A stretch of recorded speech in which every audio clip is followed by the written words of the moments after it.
Ladies and gentlemen, the book reviewer for today is no other person than Lilian Olubi. Please, a wonderful round of applause for her, please. She runs countless financial groups. She's advised about public and private. And she's beautiful. Please, a round of applause for her. Thank you very much. Thank you, distinguished ladies and gentlemen. I feel extremely honored to have this rare opportunity to review such a wonderful book.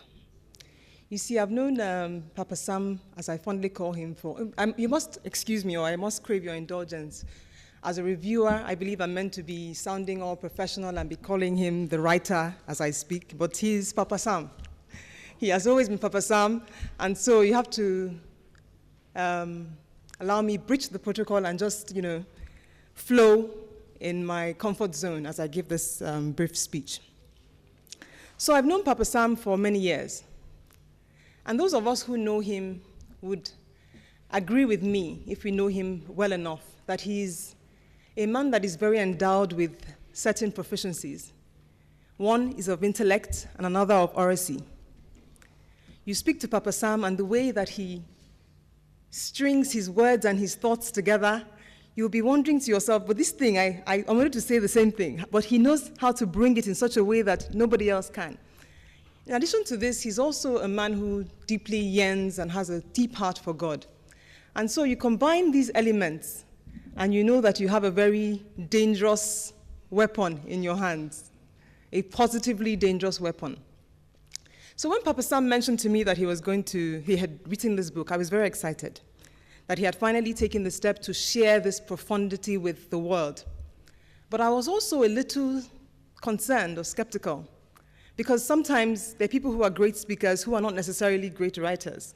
And sometimes that skill in oracy is not always well documented, and sometimes it can be a bit over the top, etc. So I was really looking forward to seeing what he had done with this book. And of course, I was pleasantly surprised. So I asked him, my husband and I asked him to help us with a copy as soon as he got the complimentary copies from the first publishers.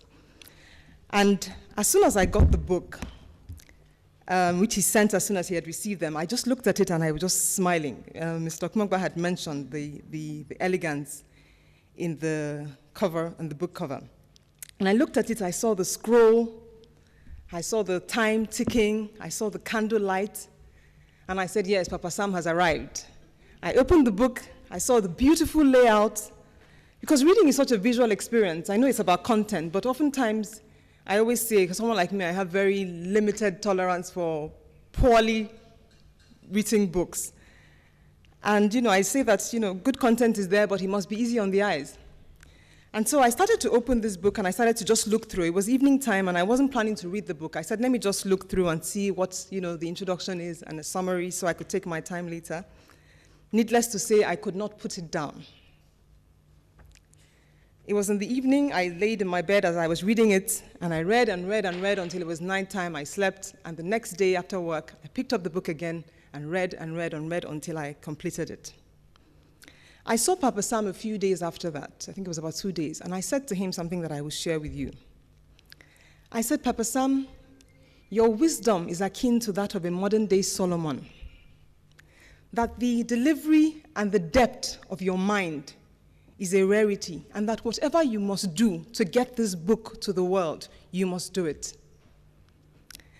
And it sounds, a bit of a big flattery, but it's by no means that, because really, I know that there are several books, of course, people who have written on wealth, but the depth of how deep and simple it was at the same time was quite a rarity, and I'll tell you about it in a moment. So, when I got the information that I was going to be reviewing the book, I decided to bring out the book to look for nuggets and all the highlights, because normally I read with my highlighter to put out, underline important aspects of the book. And so I brought out the book to look for those highlights so I could use it as a, theme for today. And as I opened every page, I saw that everything was highlighted. Every single page had my highlighter. So that was not going to work. I had to, think a little deeper about how I was going to summarize this wonderful book. So, thoughts from a wealthy perspective. It is exactly what it is called. It is a beautiful compendium of ideas, anecdotes, and thoughts from a very rich mind about wealth, but also about life. Very quick on in the book, the writer very easily tells us what wealth is not and what wealth is. And he says that it's not always about what ends up in the pocket, even though, of course, a lot of times it will determine what ends up there, but that it is indeed a mindset, that wealth, like poverty, is a mindset that cultures the way we think and the way that we live our lives. He tells us that it's about how we apply our resources, our time, our skills, our attributes to affect society. And on that backdrop, he then challenges us, and he says that there's no glory in being poor. There's no glory to poverty. We do humankind a disservice when we stay anything less than being in our wealthy place. And so, the book is divided into 5 beautiful paragraphs, and he speaks on one end about relationships, he speaks about success and leadership and several other things, but I will try to just highlight a few of the things. I know he's going to be making some highlights as well, and I will try not to overlabor the points. But there are a few things that jumped out at me in the commentary that I will share with us. The crux of the message, of course, is very clear about what wealth is. And he tells us that we have a very powerful mind, and that God did not give us this powerful mind to frustrate us, but instead he gave it to us to show us the extent of how great we can be in this life. And he obviously shares examples from people who have inventors who have created great things, and how the idea that we have is just almost a cause showing us the things that we can do in life. He tells us that we're not wealthy simply by just seeking wealth, that we have to work it. And something I like about what he said is that wealth, you gain wealth by exchanging value. And so in exchanging value, we must know how to be value ourselves, because wealth is all about giving value. And so he's challenged by how the poor can think that wealth comes by receiving, that it should be indeed the other way around. It's about what we have to give. And with that mindset, he speaks a lot about relationships. We've always had this very cliched statement about, your network is equal to your net worth. I'm sure all of us have heard that statement. But he stretches that statement to different levels, and he teaches us how to extract value from relationships, but also how to be value in relationships.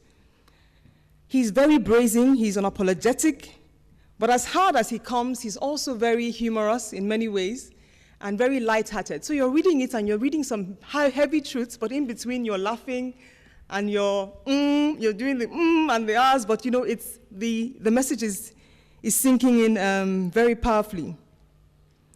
With regards to the layout of the book and the edit, I did notice a few, I think it was just 1 or 2 editorial glitches, but overall it was a very finely edited book. To the very extreme proponents of destiny and chance, the people who have the mindset of que sera, sera, what will be, you might have a challenge with the book, because he is unapologetic and he insists that the world orders and the systems are based on principles. And he gives us scriptural backings for that. He gives us common sense. And more importantly, he shares his own personal life on that path of progress. He doesn't take away from the fact that, we have the title of righteousness and we have grace, but he believes in many ways that that is only the starting point. And so what he shares, it will ruffle the traditional mindset and the religious orientation that I am righteous and therefore, the wealth of the wicked will be transferred to me and the likes. But he says no, and he shares an interesting scripture that colors the perspective a bit.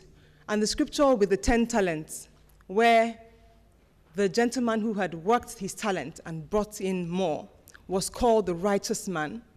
And the other gentleman who went and buried his talent was called the wicked man.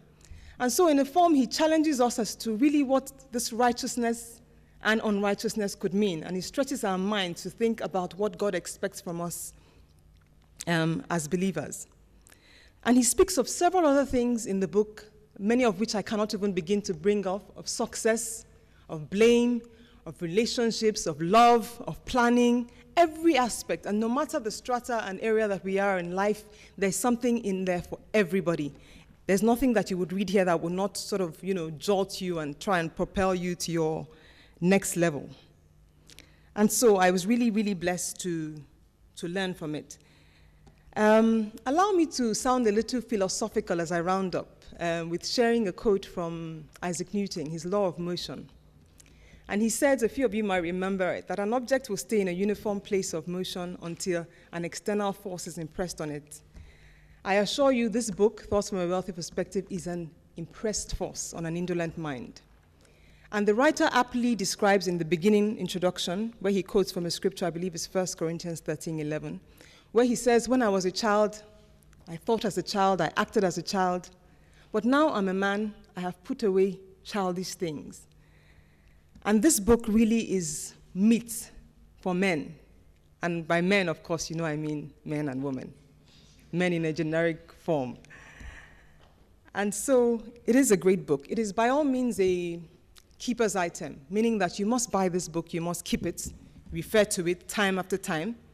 But it's also a giver's item. It's the kind of book that you buy for your siblings, for your mentees, for your proteges, for your colleagues, your employees, your employers, for your dependents even, because it is the proverbial rod, or I should say skill, to the fisherman instead of giving him the fish. This is that kind of book that you would give to somebody and it empowers them for life.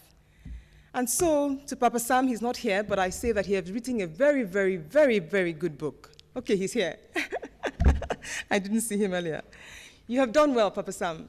You have, thank you for taking the time and choosing the difficult path to document your thoughts, to document your very profound thoughts, because in doing so, you have essentially controlled the narrative from your perspective.